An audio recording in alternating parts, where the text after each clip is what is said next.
आता एक नजर टाकणार आहोत राजकीय महत्त्वाच्या न्यूज टॉप 9 वर। शरद पवार आज शिरूर लोकसभा मतदारसंघाचा आढावा घेणार। शिरूरमधल्या पदाधिकारी आणि कार्यकर्त्यांची 10 वाजता बैठक। अमोल कोल्हेंसाठी पवार मैदानात। उपमुख्यमंत्री अजित पवार यांची पत्नी सुनेत्रा पवार आज पुण्यातल्या भोर तालुक्याच्या दौऱ्यावर। भोरमधील अजित पवार गटाच्या भव्य महिला मेळाव्याला सुनेत्रा पवार हजेरी लावणार।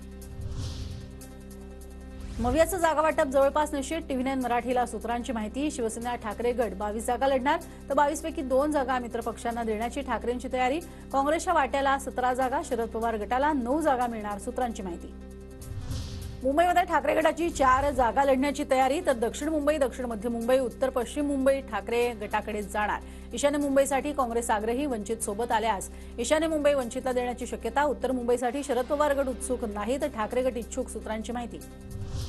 वंचित मविया बरोबर आल्यास मविया अकोल्याची जागा सोडणार, त्याशिवाय वंचितला आणखी 1 ते 2 जागा देण्याचीही महाविकास आघाडीची तयारी।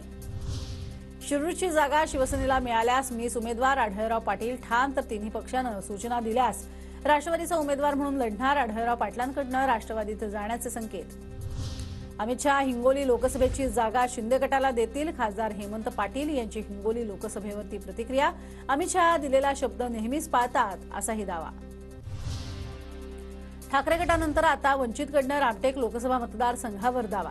वंचितचे नेते प्रकाश आंबेडकर यांची आज रामटेकमध्ये सभा। मवियातील सर्वच पक्ष रामटेकच्या जागेसाठी आग्रही। वंचित बहुजन आघाडीचा मावळ लोकसभेवरती दावा। महाविकास आघाडीकडे मावळच्या जागेबाबत चर्चा करू, वंचित बहुजन आघाडीच्या अनिल जाधव यांची माहिती।